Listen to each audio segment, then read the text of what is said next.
All right, everyone, we're back, and joining us here is coX from TSM after the latest win against Vulcan. How's it going, coX? How you feeling? Good. It was an expected win, so all right. As happy as I can be, I guess. Right on. So I got some questions, because I had a few theories in that game that were kind of answered. The 3v2 tower dive you guys did right at the start of the game. Yeah. Like, that's something that you did in the previous game against Vulcan. Yeah. I was really surprised when you guys went in 3v2. Why did you guys do that? Because it works. Because you just know you can dive 3v2. Yeah, they got so low off the initial burst. The idea is you just kill someone or get someone really, really low before they are even able to retaliate. So Rumble got down to like 20% off just all of our abilities and one auto attack each. So it just works. So you think even with the 2-man defending the turrets, like, what is the answer to that 3-man dive? Like, why are teams not doing that back to you? They're not good enough. So it's execution, you're saying? Yeah, pretty much. Cool. Good stuff. Like, So- oh yeah. No, go ahead, go ahead. Yeah, it's actually something that we play against CLG a lot, and the only way like is literally let the tower die, and then sometimes against CLG we let the second tower die. So Wow. yeah. Coming in to this, we saw Edward doing a lot with Gambit, but Xpecial's doing it as well, and you guys are just covering the map in pink wards from, you know, the early start of the game. What are you guys looking to get out of that? Just deny vision. I guess I'll give away some of it. It's just because if they know we're gonna dive top, it's like, well, they're gonna back off 100%. Right. Or they should. Yeah. But if they don't have vision, like in that top side, there's also a possibility to gank mid. So it's just having options for that initial dive is very important. Right on. Awesome. So how's the psychological warfare working out this game? You can still scream in the TSM. Yeah. You guys going to be doing that the whole season? Seems to be working. I think against Vulcan, just because they kind of did it to us first, Yeah. it's just like, well, we're kind of beating them, and we're probably going to beat them. It is sort of a mutual respect not to shout at each other, I guess, because it doesn't affect either team all that much. But against other teams, I think we are going to scream really, really loud, like way more loud than the one against Vulcan. Well, it's definitely a team pickup because there's absolute smiles on the face when you guys are doing it, and usually it's you to start it off. I mean, it's just sometimes I even forget. It's just like we're killing them off, and okay, there's actually a best time to start shouting, like. When the odd one is dying to dragon. No, definitely not. But when you're like chasing them down, or something like, or as soon as the fight is turning to your favor, that is like the perfect time to start shouting. And then I guess second after it would be just be like after you won the fight. Right. But still Coming out with the triple kill. Yeah. So I just want to go back to kind of your item choices throughout the game. Yeah. You guys were stacking a lot of Giant's belts early. You didn't build Armor Pen for very long. Yeah. And then right at the end, you kind of completed the Runic Bulwark and the Black Cleaver at the same time. Were you like waiting for any huge item thresholds before team fights? Like, are you guys keeping that into account, or are you just taking the opportunistic fights regardless of the items? Yeah, I think opportunistic fights before before the huge items, because giving away dragons is never good, and MF ult sort of scales really well already at level 6 and level 11, so you don't really need cleaver. And as for the giant's belts, it was just because they were focusing me so hard. Like, for one dragon fight, they chased me into blue, like very deep into our blue. Yeah. And it was like I cleansed the ignite, then I flashed there, and I was like, "There's no way they're gonna chase me." But then they chased me, and like they trapped themselves essentially, and I died. But Graves, I think Rumble, also just literally just suicided to kill me. Right on. So coming into picks and bans, you guys have seen a LeBlanc ban every time from these teams. Does that just kind of make you raise an eyebrow, or are they, rightfully to ban that because of what you guys have in your sleeve? I'm actually really surprised that like they caught on to our LeBlanc top lane. Like, all right. Darius has been. I'm just For a second, I was like, what? I was like, no. Yeah. Reggie played LeBlanc mid. I think in solo queue like quite a few times, and he pretty much beasted every single like competitive mid. And then ever since CLG banned it, because he beat Link really badly with it in scrims and in solo queue, I think every other team is sort of like, well, CLG beat TSM. Yeah. LeBlanc ban? I guess that's the mentality. Right on, right on. So going into your next matchup, which is going to be against Dignitas, right? Your second rematch, really, from the first week. Yeah. What was your preparation like? If you can, I don't want you to really reveal anything to me, but what is your cycle for preparing from one week to the other now that we're in the season? Yeah, it's actually It's actually a work in progress because as soon as we get back, it's already Saturday and half the day is gone. The European LCS is happening, so we kind of want to watch that. It's rough to find scrims Saturday and Sunday because of that. And then Monday, Tuesday, Wednesday, we have those 3 days, but Wednesday night we fly out. So it's definitely a work in progress to get a really solid schedule going forward. Right on. All right, Kaox, thank you very much. Congratulations on your match. Good luck in the rest of the day. Guys, we asked you a question earlier on Twitter, and that was which team could hand Curse their first loss and why? So let's see what you guys had to say here. Yeah, so the first response we have from Tiburus Audley, and it says, Curse, their best chance at losing with their roster is to defeat themselves. How deep. Philosophical answer. Well, you know, Curse, especially for St. Vicious in the past, has been one of those teams that does have, they had huge communication problems in the past. True. So when things are clicking, they feel great, but I wonder how things work when they turn around. That could be true. It's almost the best answer with really not seeing anybody have a way to put a dent in Curse, except for, I guess, GGU, though. So our next one coming in here, I think that any team can control the pace and rein in key players of Curse and can win. And looking at TSM mostly in that. So a lot of individual skill. Right, so they're really just looking at the team solo mid, like all the high elo solo queue superstars there, the individual pressure from the lane going down. That's a pretty smart response. I mean, Curse has been winning almost from a bit of a superstars perspective. Saint is farming and counter-ganking, and for the most part, their lanes are surviving on their own. So as soon as a team can put the pressure back on them, it works pretty well. Very kind of Gambit Gaming-esque. You just have great talent in lanes and then raw power outside in team fights. And nobody, Curse or die. Obviously, there's a few of those Curse fans out there, actually more than probably a few. But yeah, a lot of people are looking for that 28-0, says Purples. Yeah, so thanks for those tweets, and keep them coming. We're at LOL Esports with the hashtag LCS. Guys, ladies and gentlemen, we have 2 more matches today, and then Friday, the North American LCS starts at 5 p.m. Pacific with Curse taking on Vulcan for the first time. But coming up next, it's a David versus Goliath matchup. Complexity, formerly known as the Brunch Club, takes on the undefeated Curse. We'll be right back after this.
Welcome back, ladies and gentlemen. I am Freak here with my color-casted compatriot, Sam coe24, Harton Kensler.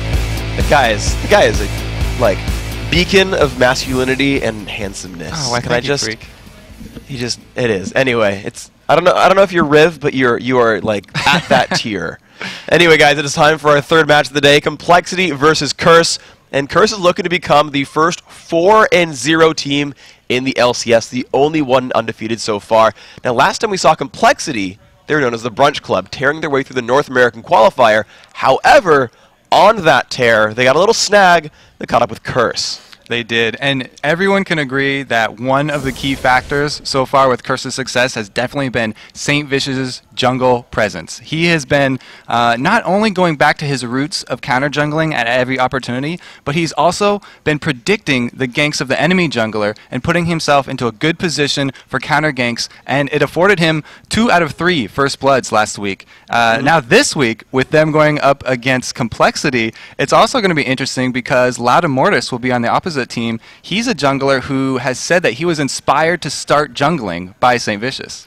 Inspired. I love that, right? The reason I'm even here in this role is because of St. I love that. But there's a lot of other factors, of course, as well for Curse. We've seen Voyboy really tearing it up. Yeah, the top lane has definitely been successful for them. And Nick Wu, again, on the other side with Complexity, he has a lot of promise. He's done some games really, really well, but he's still unproven. They haven't played any games so far, so this is going to be exciting. All right, well, that's not the only story, because when it comes to Nick Wu, he's got a brother in the LCS as well. Of course, Clicky D, the jungler from Team Marn. So, you know, LCS is a bit of a family affair. Let's check it out. My name is Clark Smith.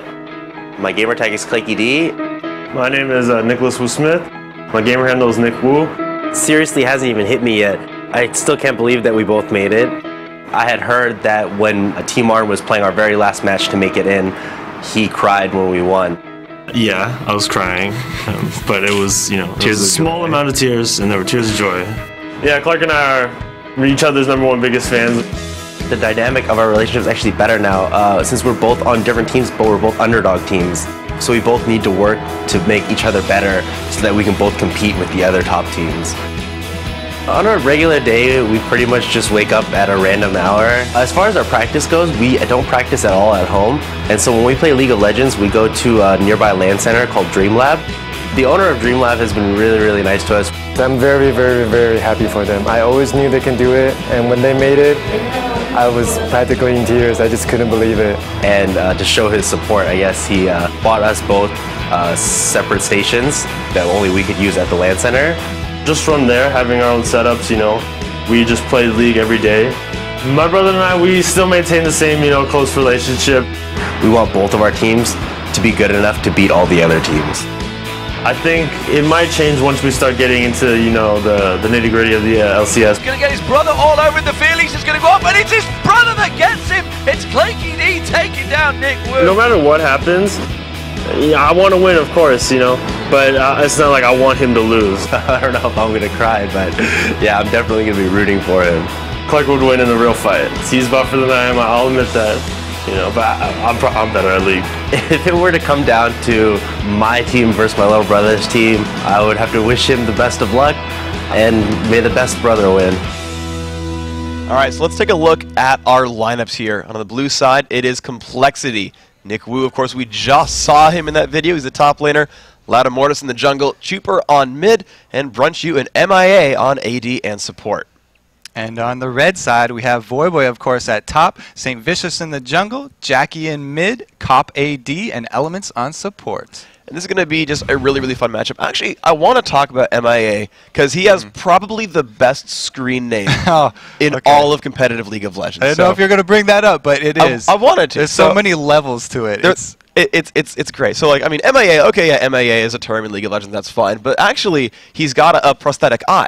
So MIA missing in action, and then the I is actually the word I, and it's just... It works on a lot of levels. It works. It works. And I was like, I didn't know the context at first, and then one of the players told me about it, and I was like, it went from like being the worst name in LCS to the best name in LCS, just with that little bit of context. First you're like, oh, okay, he spelled I instead of putting an I. But yeah.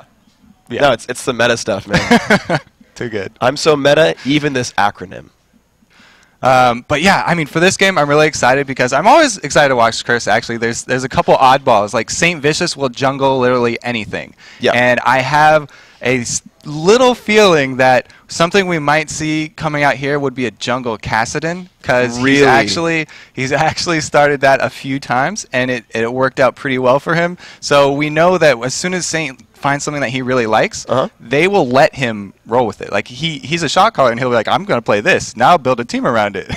And they do that actually. They do that a lot actually. They do that with Voyboy as well, where Voy's like, guys, I want to play top Katarina. You should just pick it. Yeah. All right, fine. Yeah, and they just run for it. So we are in a Champions Select. We can see what these guys are going for here. I'm hoping we see those kind of extra special picks. I would like to see Jungle Kassadin. I mean, yeah, I mentioned there was two. The other one would definitely be Elements, of course, down in the support role. We always know, like, Cop's, his favorite's pretty easy. Like, right now it's MF. It's consistent. He does one thing at a time. But then Elements, I just asked Cop right now, and I was like, oh, what do you think you guys are going to have bot lane? And he's like, I never know what Elements is going to pick. I ask for Sona, and then he says, I feel like Fiddlesticks, so.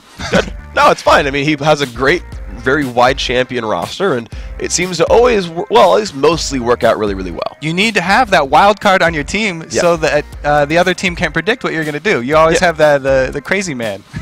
It's just great as well, right? Like you saw the coL pick from Dignitas last time, where they sent that in the mid lane instead. But you know, right off the bat, they grabbed Vi.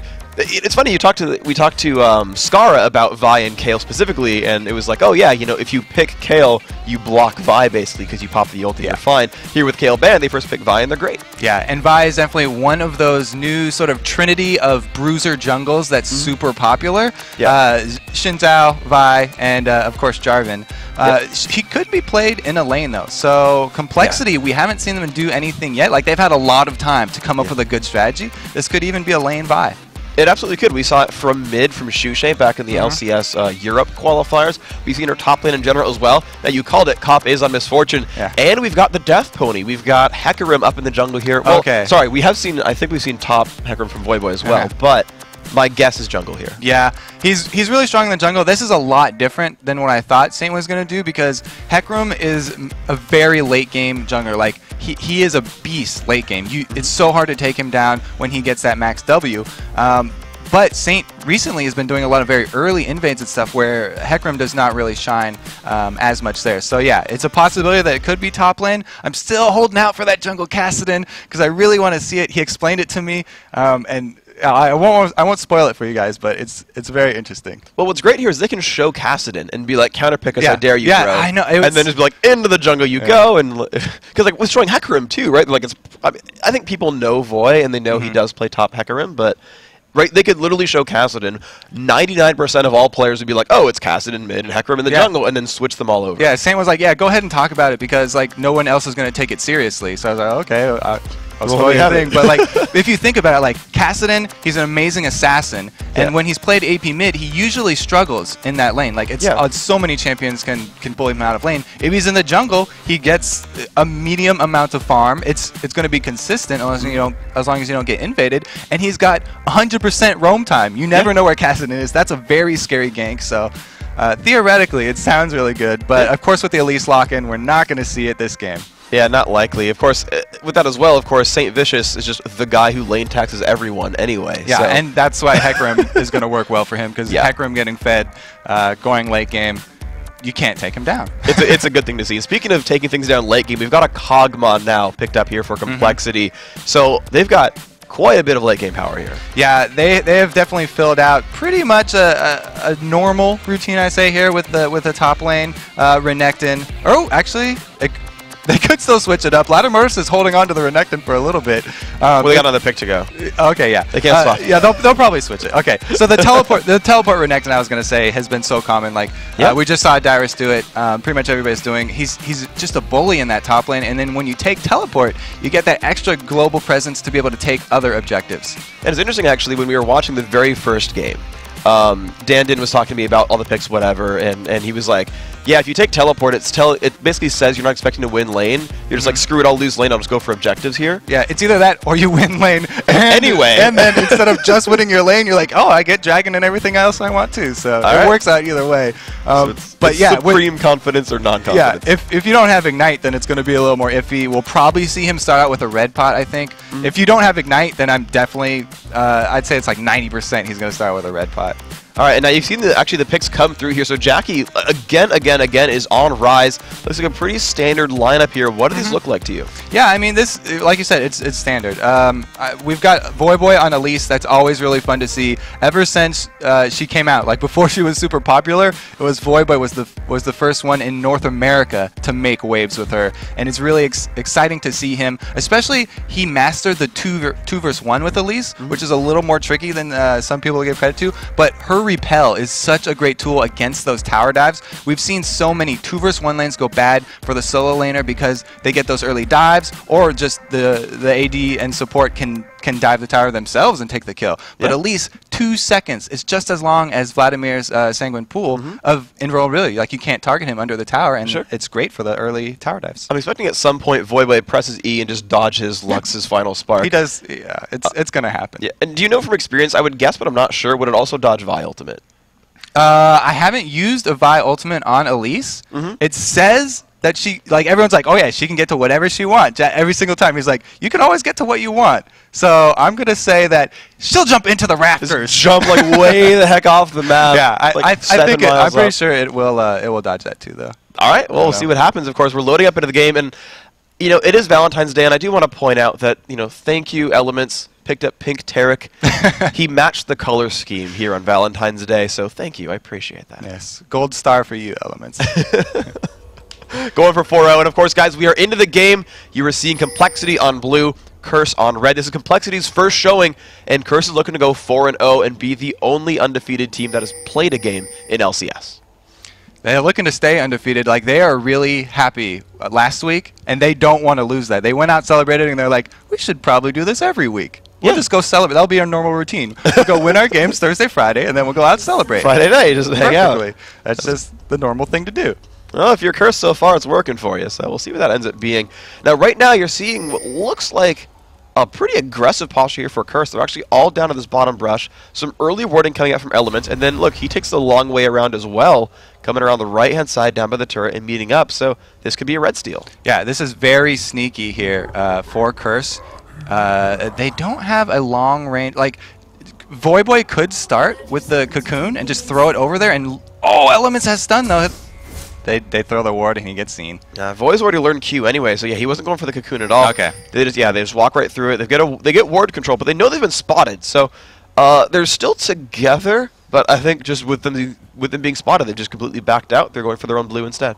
Yeah, they didn't. Complexity didn't have to waste a lot of wards. We talk about so many times the 7 ward opening for CLG. Yeah. They just get complete vision of the entire map. Complexity, they spread out, and so they didn't have to waste them early. Now they've placed 2 sort of late in the early game, and those are going to last a lot longer, so we can see any of those early moves from St. Vicious. All right, well, right now he's moving just to these wolves right here, using abilities, getting that farmed up. Pretty easy sort of early opening for him. So yeah, standard blue start. We'll see if he saves Smite. We'll see if he tries to invade. You talked about Saint really not being an invader here on Hecarim. Is he just never going to go into the enemy jungle? I mean, it's still a possibility because it's St. Vicious, but Hecarim that's one of the things about him. He gets so much better late game. His early game is not what he's known for. The AD's bottom also, it looks very passive. Both of them starting with that Doran's Blade, and then a Soraka lane is always just sort of trying to stave off the deaths and just wait and farm up. And what's interesting about the Soraka, actually, is she's gone Starkle for a second. Brunshu getting caught up a little bit at this bottom lane. A lot of pressure onto him, down right to 200 health. And again, MIA does not have heal yet, so Brunshu's stuck here with 5 health per attack from a Doran's Blade. Talking about that Doran's Blade start, like I was saying, it looks like it's going to be passive, but he got caught out early, and so now he has no sustain until we get a level 2 Soraka. You just look at this in Elements and coP. They are playing fairly close up. They're aware of jungle ganks, but they're pretty much in auto attack range whenever Brunch goes for a last hit. And you can see he's now zoned out of even experience range. Yeah, this is one of the reasons why coP his favorite champion right now is MF, her lane presence is ridiculous. She hits really hard, and she can get that early double ups to win any trade that she wants. St. Vicious is gonna go farm up his double golems right now. So both junglers really just farming up the jungle right now. We haven't seen anything come out early from Vi, and she is one that can come at you from so many different angles. We'll see. Yeah, I mean, you're just seeing the poke just constantly come out here. We'll see if anything can happen from there. Again, just the pressure constantly put down here. MIA really taking some damage. Popping a potion himself. Finally has that heal. Oh my goodness, Brunch is so low. Yeah, this is a very painful lane for them right now. I mean, they're I would guess relying on Kog'Maw for late game, but he's having a hard time getting there. Vi might want to come just into lane and soak up some experience here, let Kog'Maw go back and heal, because they actually can dive very early here. Something like this is what would bring Hecarim to some early aggression if the lane is so low like that. 200 health Kog'Maw. Maybe Charge of Darkness works here. Yeah, that could happen, especially with Taric. He's one of the best at tower diving. Oh, there goes the stun. And again, just the damage. You can see the E coming out. Chop's actually run out of mana finally, harassing so much. And I gotta give some props though, Complexity. Cop's now finally out of mana, and they're starting to get their health bars back up. Yeah, here comes Vi. Also, you can see her. She's heading sort of towards the bottom lane. A lot of complaints, or pretty much the only complaint, actually, people have about Vi as St. Vicious goes middle for an early gank. He's going to knock Cheaper back up into the Rune Prison. She cleanses it immediately. So that was a really, really good move there. Cleanse Flash popped out, gets away, but now there's no cooldowns. A lot of Mortis, an early Dragon attempt. They don't see this. He's actually completely away from the Vision Ward. Cheaper's going to come lend a little bit of help and a shield as well. This could very well be theirs. Really nice play. Lattimore is going to find that one. That's an excellent play. Vi can jump over walls and got it for free. Yes, that was similar to what Diamond was doing with his very early dragons that he does on Udyr or Lee Sin, except that Vi did not have to purchase a red pot or anything a little weird there, because Ellie could come up and give him the Soraka heal from over the wall, which also adds a lot of armor, and then the extra damage from Chuper, they didn't really have to burn anything else. Like you said, Vi can jump over walls. She didn't have to use her flash either. That's a really, really cool thing here. Of course, Saint now looking for the top lane as well. He's not been spotted by the ward. This is going to be a good gank on Nick Wu. He's already stunned. He's knocked him back into the range. There comes Voyboy. A lot of pressure on him. Nick Wu has flash. He uses it, but there's the repel. Voyboy is going to get first blood. Nice pickup there. Oh, yeah. I was saying, like, Nick Wu's a little unproven, and that right there, having no vision in your top lane at 5 minutes, that's a little risky. Even against Hecarim, who's notorious for not ganking very much. Yeah. You can't let those visions open opportunities come up. Yeah, he had started with a red elixir and 6 potions and was like, I'm just going to chill here. Like, he used the red elixir in the fight and it almost got him out, but he's actually teleporting right here, so it looks like he's going back to the top lane. Just wants to match up against Voyboy. Now, to his credit, he's up 7 minions, but he's down 400 gold. Yeah, he's down 400 gold. That's going to hurt him a little bit, but Voyboy on Elise is always really scary, so if you let him get ahead at all, then it's going to spill over to other lanes as well. So, okay, we'll see what ends up happening. Of course, Nick Wu just up in this matchup. Now, this is, for you guys wondering kind of on this patch right now, it's basically what was live 2 days ago. We just patched the North American, I think all the rest of the servers. So the very, very recent changes are not in, but everything else up to that is up to date. So if you're looking for like Elise nerfs, what's up with Rise, anything like that, that's kind of the state we're at. Now, Vi coming in just to get that level 6. Once she has level 6, she can gank any lane that she wants. Hecarim actually going over the ward he just put too. So that's not going to work too well. And of course, oh my gosh, the damage on the MIA. Painful there. Cop just in the mix. Look at the damage output. Brunch you down below half. MIA is actually going to stay around and heal. All right. I mean, this is to me feels super risky, but they're going for it. Yeah, they've been risky all day here, bottom, but they're going to stay with it. They haven't died yet. I want to talk about the junglers, though. They both made those really early Spirit Stones ever since that small change that reduced the combine cost by 100 gold. People never... well, they never used to combine it this early, and they would leave it at Machete a lot, but now pretty much everybody combines it because it's so efficient. And Vi benefits so much also from the Spirit of the Elder Lizard upgrade because of that 10% extra of cooldown reduction that was added to it. Yeah, and of course, Hecarim, I think, is one that's famous for that as well, because pretty much every ability, Q and W, will keep applying the true damage dot. So they'll probably have very similar builds here. All right, we'll see who gets out ahead. Of course, we've got the first blood assist there for St. Vicious. Of course, the Dragon going towards Complexity is Sneak right there. We see we're about 8 minutes in, pretty much tied gold. First blood on one side, the Dragon on the other. And, I mean, this is, I think, a closer game than a lot we're expecting. It's Complexity's first game here against the undefeated Curse, and they're actually up in gold. Yeah, and Loudamoris is still not 6 though. He's going to have to wait for a few more of these minions to die in the top lane. You can see Renekton backed off right here, so he's actually getting the full experience if that minion can go down. No, okay, it doesn't die, but he's going to have to probably wait till 6. Can you see the experience? Yeah, there we go. 6. Okay. Oh, he missed! They're going to go on to Void, but look at the damage output. He's going to wait on Repel the stun here, but Nick Wu's left alone. Loudamoris is not helping him. Void's going to put out quite a bit of pressure, does not have a jungler to support.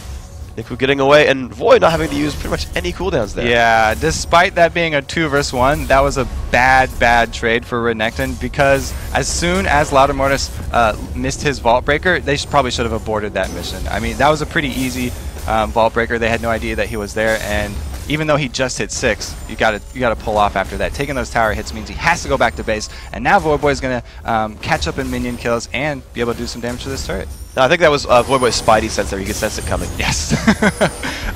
Vi, though, I want to talk a little bit more about the complaints I have heard from a few people. The only thing that it's kind of hard to stick on her after she uses both of her gap, stick on someone after she uses both of her gap closers. One of the things I really like on her are the underused boost of swiftness, because the reduction on slows on you actually applies to self-imposed slows as well. So if you walk around charging up your Vault Breaker, you feel like you have boots 5 or something. You move so quickly, and so that's a very offensive build, getting those boots instead of like Ninja Tabby or something. But I really enjoy that, and I haven't seen a lot of people take advantage of that. All right, well, we'll see where the build ends up going. Of course, both these junglers have a bit of gold in themselves. We just saw Saint pick up the pickaxe there. That is the component for the Spirit of Lizard Elder. So far your calls seem to be spot on. And I like revisiting this bottom lane, though, because we saw it just go so terribly early on for Complexity. 53 to 87. They've not died, so they've survived the lane, but they are down a lot of gold. Yeah, it's kind of risky starting with that Doran's Blade, even if you have Soraka, because since he wasn't level 2, they couldn't get those heals, and that put them behind the entire game. They've been just fighting back. You can see the discrepancy right there. It's almost, it's probably going to get to double minions. And what Curse has done as well is they've put a Vision Ward in that forward brush so that they can't ward out any lane gank. So if Saint comes through, he's got the level E ultimate here. Actually going to go in right now. Loudamoris is looking for something. Burns the flash from Cop, and that's going to be them stopping that. Yeah, and this is definitely playing into Curse's hands. Even though this game is going quite slow and the gold is pretty much even, I mean, except for that that 1K right there from that early dragon that they got, Curse is pretty much fine with that. They have Hecarim, like we said, very much a late game jungler. Vi should be able to make a very early impact, and she just didn't have any successful ganks. Nick Wu's just constantly in the fight right here. Pops the ult against Void Boy. Void Boy lands the stun, goes into spider form. Can he get the damage? It's going to be close. Nick Wu heals up a little bit. There's the repel, flashes them into the turret, but it's hitting spiderlings. Oh, he gets the wish. Void Boy's got turret aggro. He gets stunned, and Nick Wu picks it up 1-for-1, and the assist going to Soraka. Oh, you always got to factor in the wish. That Soraka pick actually paying off right there. That Soraka pick just turned a completely free kill into a completely free kill. Yes, and you can see Loudamoris, again, second dragon down, so this is actually really good for them. They need to keep that timer and keep taking it as much as they can. Like we said, Vi can just jump over that wall, grab it herself. She has great percentage damage with her W. And the other thing about Vi, you don't have to build attack speed to get more denting blow procs. You can just build cooldown reduction, and it's a much better route for her, because attack speed, the cost of those items has just gone through the roof. So those are very expensive, while cooldown reduction is available on so many defensive items that you can see the early Brutalizer, the only other offensive item he'll probably get is upgrading to that Elder Lizard, and then he'll just go full defense, full tank, and he'll still do ridiculous damage late game. And that percentage health is going to really help quite a bit. Now, we're going to go back in and look at these lanes once more, because there's this Nick Wu Void Boy lane is interesting because they're both so offensive. They've both been going for damage quite a lot, and you just saw Nick Wu really turn that last one around. Of course, Void Boy still going for the poke, and he rushed that Seeker's Arm Guard, right? The ability power armor item builds into Zhonya's later on, and I was about to say, like, it's really helping him in lane until he failed that tower dive, but you know, as far as 1v1s were concerned, when Soraka isn't around, like, he's been winning those fights generally. Yeah, I mean, the minions are pretty much even. He's a little bit down, but it's not too bad. You're right, Cop in trouble. All right, they're going to knock him into the air. Of course, they have the ultimate still as well. Look at the damage output coming from that. Suppressed. There's one. He gets dunked. They're going to dive on a Saint Vicious. No one is around to help him, but they don't want to dive the Taric under the turret, so just a 1 for nothing. Something I want to point out there that I love Loudamoris did, and I don't see a lot, is that you use the Assault and Battery first, and then you can follow that up with a Vault Breaker. you don't always have to use Vault Breaker first and come in using it as a gap closer because it actually does a lot of damage and applies stunning blows. Chuper running into Jackie, and Jackie doesn't care. Well, they found MIA though. Hecarim is around. Rise is coming down as well. They're going to go in for this one, but they find Elements first. Look at the damage onto him. He flashes but still goes down. The heal into MIA, but he's getting hit. But the exhaust is there. He's not finding a lot. Suddenly here comes Rise, and that might just be better than Here Comes Vi because he picks that one up. Here comes Chuper though. Finds one, finds two actually, and look at that. Turning it around quite nicely. 2 for 3, I believe. Yeah, that was a good turnaround. I'm not quite sure why Saint ran back over to the Kog'Maw body for the Acathean surprise, but there wasn't much for him to go. He could have just wasted a little bit more time. I think Minions got him, actually before Kog'Maw exploded. That he had taken damage most recently, Minions picked up the kill, so he got credit, and then I think Kog'Maw blew up on Either that. way, there's nowhere for him to go. Yeah, no, nowhere for him to go whatsoever. I mean, again, a great fight. Chuper following down. And I have to say it over and over, like, following your lane opponent, please follow your lane opponent when you come to gank your teammates. Chuper made that fight 3 for 2 instead of 1 for 2. Yeah, and like we saw them cross paths here too. Jackie wasn't even looking at his character. He was looking at the mini-map as he walked down there. They just passed right by each other, and that could have been very dangerous. That would have changed the entire fight bottom if those two mid laners had their own fight. Yeah, that would have been really interesting. Like, Rise is a crazy duelist, right? Yeah, he is. All right, so again, we go back into the jungle. Saint has finished his Elder Lizard. Cloth Armor picked up. We'll see what that builds into in a bit. And you just see Lizard buffs getting taken all around the map. Yeah, and so we just talked about Rise. He's got both of his mana scaling items. From this point on, his power just goes through the roof. He's a very late game character as well. So Curse is fine going kind of late game. They've got Hecarim and they've got Rise. On the other end, you've got Kog'Maw, who scales really well late game. But it's sort of a 1 to 2 here advantage for Curse. And Rise, with the stacking that tier, as soon as he's able to get that Muramana, his damage just goes crazy. So you're giving this late game to Curse then? Because I know we talked like at the very beginning, oh, it's Kog'Maw, he's crazy, but with Rise Hecarim, you're saying it's Curse here? Well, specifically because they're late game, one of them is Hecarim. Hecarim can just charge through the team. He can fear everyone and probably get to Kog'Maw. So I think it should be in Curse's favor. And with Elise too, right? She'll play the Assassin? The Repel is a really nice gap closer. All right, well, Saint looks for the gank. Of course, he's revealed by that ward, so he won't find anything here. Complexity sweeping out their lane. And those minion kills at bottom, they are perennially minus 30, right? Really bad early deficit, but it's 106 to 135. And Complexity, they are now holding steady at that mark. As long, yeah, you're right. As long as it doesn't increase further and they don't keep bleeding money like that, then it's not too bad. Especially since it is a Soraka lane. They've got that free global presence from her Wish, where we saw already made a game changer up top. And that actually helped them at bottom too, because you get an assist on Soraka there, and that's an extra 50% gold of that kill. All right, so now again, let's recap all the other lanes as well. You mentioned actually Voivo holding up pretty well. Actually, here comes Saint goes through 2 wards, not 1. That's interesting. Actually, they're both pink wards too. So are they looking for a Vi gank later on Voy here? He might even want a 1v1 Saint here. Well, that's a lot. Look at that. Drops him down to 2/3 already. And Saint just, charges himself on away and clears out these Wraith camps. But Ladder Mortis still looking to be aggressive. Can the people become the master? Not quite. All right, Jackie almost found a route there. Looks like he's going to be okay.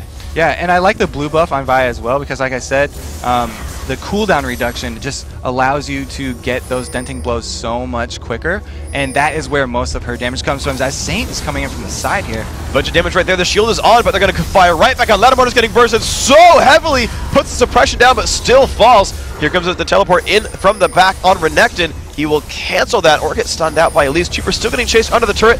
Lands the root, still trying to run from Saint. Really good slow from that Lucent Singularity. He's going to get away, but still 1 for 0. Great for Curse. Saint might be saying something to Jackie right now because Jackie was not following right with him. Saint wanted to finish up Trooper, and Trooper's flash is almost back up, but not quite yet. And Nick Wu just with that Hex Trigger trying to survive on the Void. Void still diving for the turret. Puts the Volatile Spiderling still chasing, taking turret aggro. Does not care, flashes forward. There's the Repel. Can he find Nick Wu? Where's the Wish? It's on cooldown this time. Nick Wu flashes, takes a basic attack, but he will also survive. Wow, these guys are putting out really close fights. Yeah, and Nick Wu, again, escaping by the skin of his teeth there. This time without the Wish. Like you said, Voidboy just coming up a little bit short here. We usually see him dominating that top lane. He's one of the most feared top laners in North America. Yeah, and yet they're actually neck and neck right here. 1-1 and 0 on both sides here. So really, I got like as much as we hyped up Voidway, I got to give a lot of credit to Nick Wu. Yeah. Complexity come in as gigantic underdogs. Yes. And they are completely holding up against Curse. 18 minutes again, the breakout game for Complexity. Curse so far 3-0 in the season, and we're neck and neck still. Yeah, you can see them. They're even doing better than holding out. They're actually ahead, and you can see them taking out the vision around Dragon 2, really important. It looks like both teams want to fight over this. They don't want to give any more free dragons to Complexity. So Saint coming in here, his ultimate still has another 20 or so seconds. They're going to try and just posture here until they get all of their cooldowns back up. Complexity are waiting around behind the wall, but they're actually right next to a ward, so that's not going to quite be the bait they're looking for. Definitely, you're right. There's a lot of ward coverage everywhere, and so Complexity, they're going to shove mid instead. We'll see if they turn from here. Saint's ultimate is up now. They are ready to fight. Oh, MIA gets caught out. Look at the damage. They burn the stun onto the support, though. There's the Misfortune ultimate shielded off, and here comes Saint Vision. Finds a perfect ult onto Brunch U. He gets taken a lot of damage. Saint's going to get found, though. They get Saint first. Now it's Voidboy onto Brunch. He's going to repel up. Will they disengage properly? A good shield. Nick Wu now in the front. A lot of damage onto him. Pops Hex Drinker. There's the root. They find one. Nick Wu's going to go down. Void takes Dragon aggro and falls down the Chuper. 2 for 1 so far. Let's see what else they can do. Complexity really has to thank the Dragon aggro right there for that kill. That was able to finish him off. And it looked like at the beginning of that fight, it was a little disjointed for Complexity because Loud Immortus went in as Chuper ran straight for the hills. He was going back to base. But he has Lux with the immense range that he has. It was fine for him to be all the way in that back line, and it turned out really, really well. That was a beautiful fight for them. And I actually got to give a shout out to that Lux Prismatic Barrier as well. It came across the team right before Misfortune's bullet time. And a load of Mortis, oh my gosh, the damage. Has to take a whiff, but they found Jackie with a root. They're not going to follow it up. The Death Pony is here, but a nice attempt. Yeah, I also want to point out the reason why Nick Wu kept getting away so low in Voidboy is the way he built. He didn't build the standard just cookie cutter Renekton build. He started out, he rushed those Mercury Treads and Hex Drinker. He just now picked up the extra health from Giant's Belt, but he was going with very early magic resistance. And he's got a bunch of sustain too, so those multiply. It's pretty nice. So looking back at these builds, I want to keep going back down to these, what these guys are doing. Voidboy picked up a Seeker's Arm Guard early, gives the Haunting guys for some magic pen. Now he's actually going onto that tank, right? Ruby Crystal for Haunting guys, but now he's got the Giant's Belt, so he's starting to go a little beefy. Yeah, this is the patented Voidboy top lane AP Bruiser build where he goes with the penetration and then just goes straight tanky. He's probably going to be upgrading that into a Zanya's Hourglass a bit later as well, and then combo with a nice Warmogs that's ever so popular nowadays. A little bit of health right there. Of course, we'll see how that pans out. Nick Wu looks like he's very much hiding from this turret. Does not want to get 2v1'd on it. Curse, I don't know if they have enough minions, but they're going to get a lot of damage on this turret if it doesn't go down here. Yeah, they'll probably be able to finish this one out. None of the rest of Complexity are making moves towards top, so they've kind of conceded it at this point. They're just going to try and farm up that middle and bottom. All right. Yeah, that is now the first turret of the game for Curse here. So, like, by pretty much every measure we normally track here, champion kills, turret kills, dragon kills, Complexity is in the lead in every single one of them here.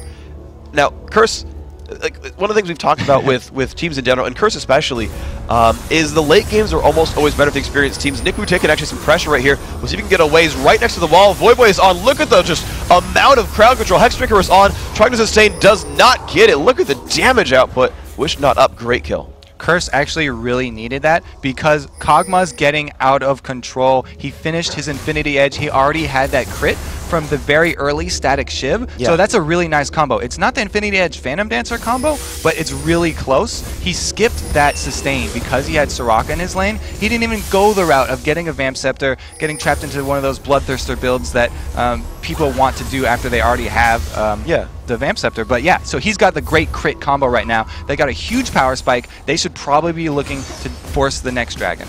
Well, unfortunately, I think we've got like 3-4 minutes on that, but when it does come up, yeah, expect that for sure. Wow, this is the second uncontested turret in a row just now for Curse. They got 2 in the last minute and a half, basically, and suddenly tied that score up. You're only seeing an 1,800 gold difference right here. Curse have definitely brought this game close. Yeah, and as soon as Lux is able to add something to that needlessly large rod, she will be able to 100% cop. Like, if she catches her out with a full combo, that's going to be a dead MF. Wow, and of course he's got a lot of mana regeneration and even cooldown reduction with the Morella Namicon, so lots of lasers coming out. Yeah, that item has replace the Athene's Unholy Grail for some people. It's kind of like a playstyle thing here. A lot of people are undecided as Void takes a lot of damage under the turret. And the silence keeps him from going anywhere at all, but St. Vicious have found Brunch U. There's a teleport in from Nick Wu. Can they find anything? Nope, they're just going to burn his ultimate, but that is now the third turret for Complexity. Nice pickup. You can see that power spike. They weren't expecting the Kog'Maw to hit that hard. The crit combo, Infinity Edges synergizes so well with any other crit item. And then LEB, you're right, that amazing silence right there, able to keep even Void from able to dodge that. Man, so Spidey Sense didn't work out for that one. We'll see what they can do about this.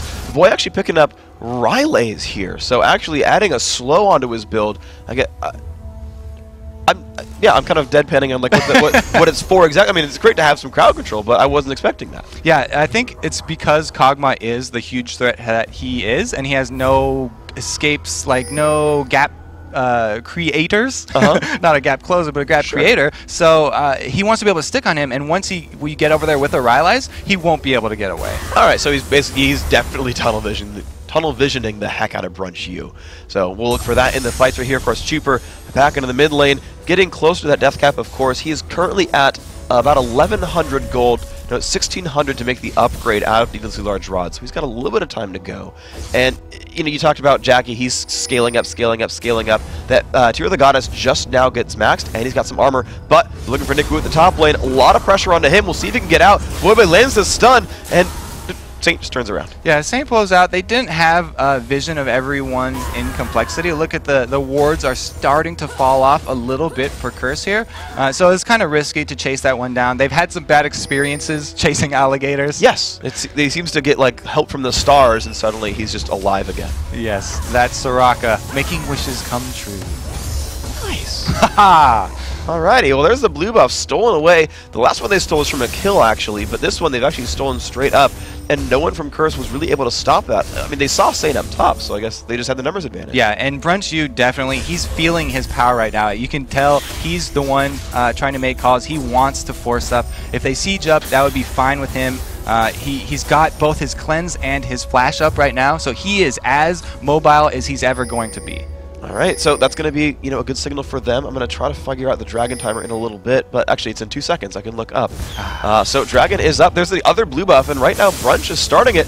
And actually, Lux already has one. This is just going to be his. Yeah, they've got plenty of blue buffs, enough for everyone to go around, and that Dragon probably going to be the next objective. Yeah, everybody's going to go right down there. The question right now is Curse feeling like they're strong enough to straight up contest this. It doesn't look like they're going to be in position because Elements is the only one really that close. Oh, okay, here they come. They've moved forward, of course. Brunch U a little bit by himself. Saint off on the right-hand side. They stun Chuper, immediately cleansed. He was afraid of that one.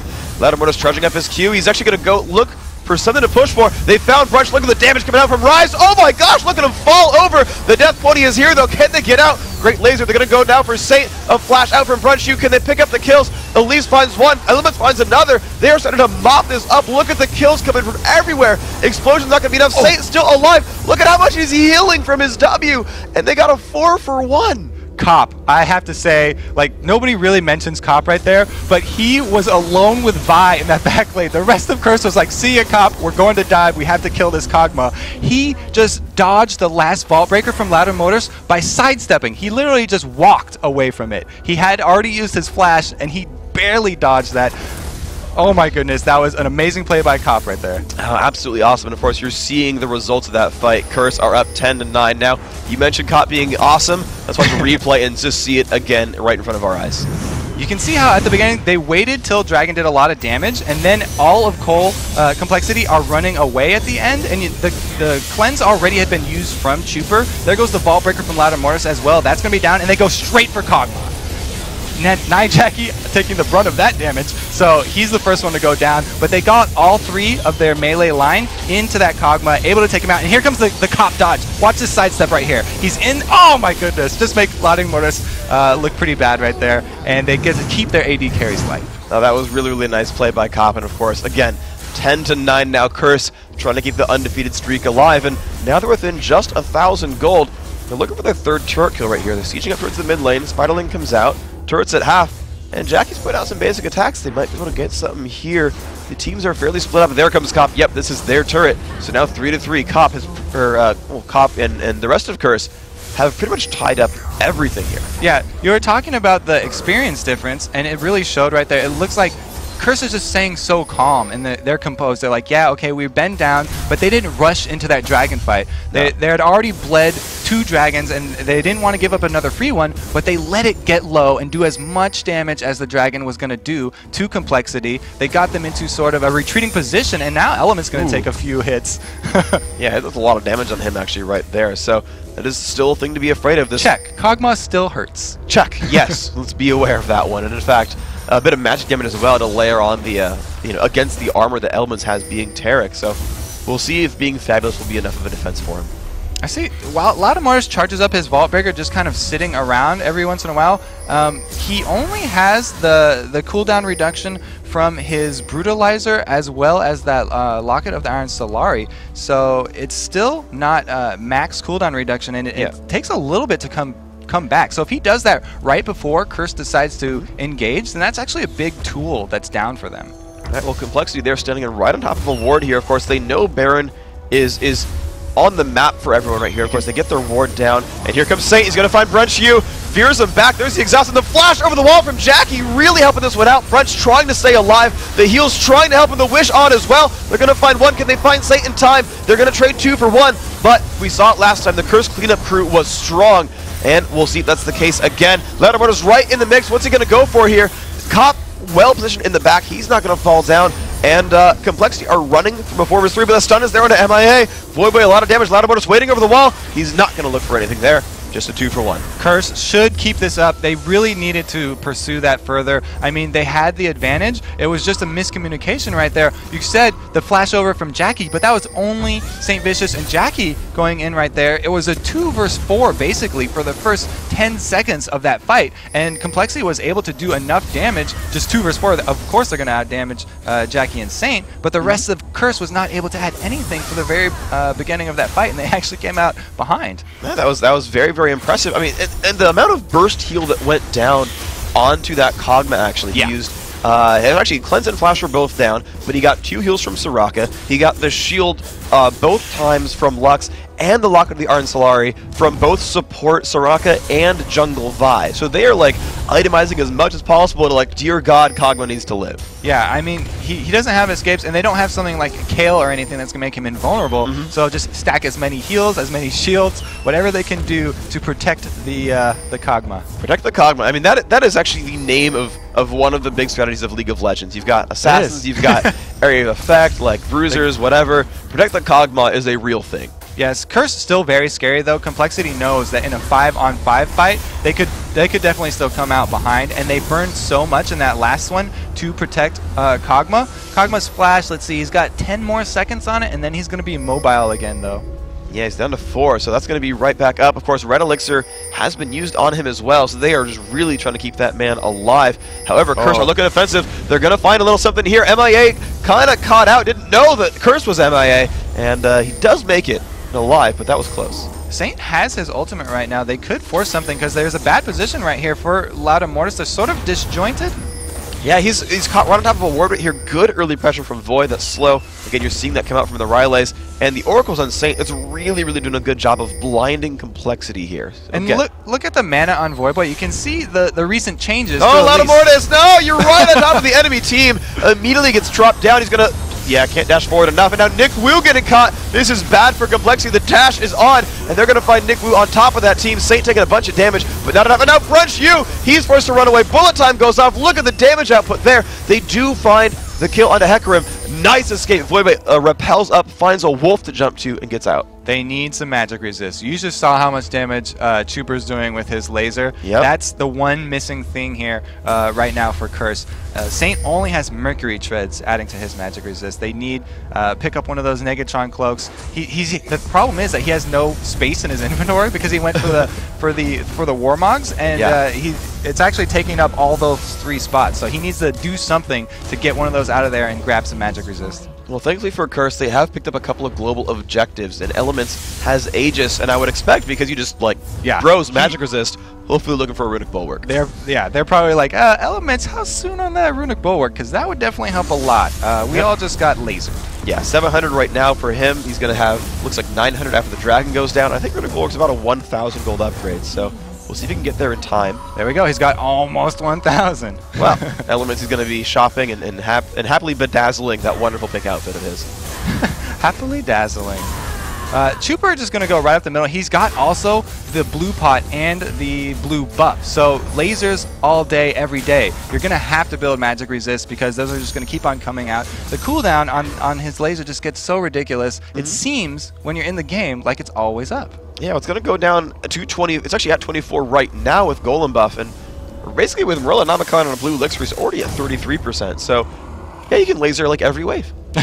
There you go. Perfect. Nice wave play. Actually, Element's not enough to finish the upgrade for Runic Bulwark. He did get the No Magic Mantle, though. So hopefully for Curse, if they decide to do another team fight, it's going to be after he goes back to town one more time. Yeah, they grabbed an Oracles on him when he went back, actually. So he spent half his money on the No Magic Mantle, half of it on the Oracles. Saints had actually gotten killed, and he's been diving in so much in the fights. You can see with 4 deaths. They just, Elements, go for it. You're dying less. Yeah, he's always been going in first. And another key item that was finished as well is the Leandries for Voyboy right now. And that's going to be really effective because of the Warmog stacking that went on. This Baron dropping so fast, there's going to be no contest right here. They're going to come out with a purple buff and look for a fight. All right, let's see if Complexity can get away in time. Voidboy's, nice Void who stops Voyboy in his tracks. But Elements, yeah, exactly. He's looking for, he's looking for that stun. That was close. And Complexity's like, nope, we're going to go ahead and farm some more and hopefully survive under our turrets. But you're now seeing Curse pull their first real gold lead of the game here. 2.2 thousand gold up. They've pulled the Barons, turrets, and not quite dragons, but at least kills are their favorite. Yeah, I was going to say right there, Elements has Boots of Mobility. So if they really wanted to, they could have kept chasing that. The call was made to come back, though, so that we can send Saint back to base, finish up his Warmogs. All right, so he is now a tanky man. Hopefully he can survive all the Lux lasers, but I want to look at these matchups once again. Now that we're kind of into endgame, who has sort of pulled themselves out ahead? So early on, Nick Wu versus Voy.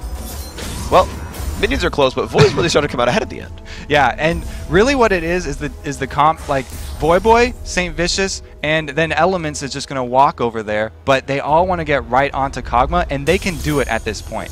All the key items have just been finished for Curse. Like I said, that Leandries, the Warmogs, and then the Runic Bulwark just got completed for Elements as well. So they've got a Baron buff. This is the perfect time for them to siege up. It looks like they're just going to 1 versus 1 on this Renekton right now. You can see how strong Hecarim is. Even the top laner. A jungler can 1 versus 1 a top laner. Yeah. That's not usually the story. And Saint didn't even take damage there. It wasn't 1v1. It was basically 1v0 at that point. So that was a little bit scary. And I actually want to point out, Nijaki picked up Captain Boots. So he's actually granting movement speed to his team so they can go fight even more. This is foreshadowing. They're going to bench Saint soon. Jackie's going to be the new captain of Team Curse. But yeah, Captain Boots, they're great for retreating as well as engaging because Ryze can either be on the front line, he's so tanky now with his extra Negatron Cloak and completed Frozen Heart, or if they're running away, then he can also use his ultimate, get that movement speed buff, and add something to everyone else as well. Looks like they're charging up. Are they going to find anything? Void taking a bit of damage. The turret is down in mid, though. Inhibitor is laid bare. Are they going to just give this up? Yeah, they can't. They couldn't fight that. They were disjointed. A lot of mortars coming in from the back now, though. They almost got the binding on a Jackie. Mortars off to the side. They get the silence. He's going to go in. Look at the damage on the Jackie, and he's going to go in completely. A lot of burst, but look at Mortars getting shredded apart. There's the dash from Hecarim as well, and Nick Wu completely eviscerated as well. Here comes the follow-up. Emiya getting hit down. Brunchu getting another shield. No stun going to land for Void. Inhibitor is theirs. What is going to be the counterattack? It's 5 versus 3 inside of Complexity's base. This game has been so close for 30 minutes. And then, like I said, it's the perfect storm that happened. All those items were completed at the same time that Curse had Baron buff. So they easily won that fight, easily took an inhibitor, and that's pretty much the biggest swing that we've seen in this game. And I'm impressed with how fast they killed Warmog's, like... Vi? Yeah, like, and also with the Locket of Iron Solari as well. but now they still got that 5v3. They're going to kill the inhibitor turret down here. The inhibitor is next up. That's 2 inhibs dead. Elements, a bit of poke. Looks like he'll survive that, though. And Curse are now firmly in the driver's seat. Well, the thing about Vi getting hurt so much in that fight was that they weren't sure if they wanted to go in. Their tower was already done, and he had charged up his Vault Breaker, and there's a time limit on that. That means if you're going to engage, you're going to do it now, and it's predictable when he's going to come in. He waited till the very last second to use it, and Curse was just jumped on him, just obliterated him. Yeah, they got him really, really fast there. So now it's going to be... What kind of fight does Complexity then need to turn this game back on their side? At this point, they have to catch someone with that Vault Breaker. Vi is really good at picking out targets. She can punish mispositioning really, really well because it's so hard to get away from her, and the range on her ultimate is really easy for her to snag someone. And then Lux. Lux can combo someone so easily, and her range is really good that she can follow up, even if Vi gets way out in front of the rest of the team. All right, so we'll see if they can get that, right? That long-range engage, that single-target pick. But right now, Curse, they're playing a very measured game. Web is grabbing blue buff for himself, some nice cooldown reduction. He has Zonias. Of course, you got that Warmogs, the Warmogs, I'm just like brain farting on items. The Frozen Heart already being completed a while ago as well. So Curse, I mean, they're just tanky monsters as well. So, you know, Baron buff is gone. We'll see when they go for the next push. But right now, they're just collecting up the jungle. Yeah, one of those extra tanky items that they got was Jackie actually opted for the Seraph's Embrace instead of the Muramana. So it's only a slightly less damage, but he does get that extra shield too, and that's going to work really well with the resistances that he got with the Negatron Cloak and the Frozen Heart. With 2 inhibitors down, there's only really one place for them to go. That's top lane. They're going to shove this in. They're feeling very secure right now. They've actually used all the money they got from the last fight to purchase, and there's only 1 inhibitor left to go. All right, and looks like they're going to start the siege for that right now. They're splitting up a little bit. Hecarim went towards that mid lane to crush down a few minions. Lattimore is going to find that push. And look how far back Cop went, but he's down to half health. Can they find the damage? Exhaust on a Nick Wu. Lattimore is completely shredded apart. And now what is it going to be? Because Saint is here. Brenshu not in the best place. They're going to flash backwards. Elements right in the front. MAA goes down. Again, a 5 versus 3. Can Complexity run back? Can they rely on Brenshu? There's the repel. They found him a little bit. Can they get the damage? It's close. He is going to fall down. Not enough lifesteal for him. Chuper kind of caught alone. Look at the damage I put onto him. Boy, really making that one happen. And now it's a 2 versus 5 inside their base. Yeah, I mean, that's basically the play that Complexity wanted. It just, Curse is not going to split up and leave Cop by himself. So they got the target. You saw Vi was able to get there. Lux was able to land her laser. That was a good combo. The entirety of Curse is there, though. And that's 3 inhibitors. That's probably going to be game. And that is going to be the next is going down. Curse going to be going 4-0 in the LCS. Cheaper still going to hit down. Crushed on top of his fountain. That's pretty harsh. But 4-0 in the LCS. Complexity unfortunately starting out 0-1. But Graz Curse, they are remaining undefeated.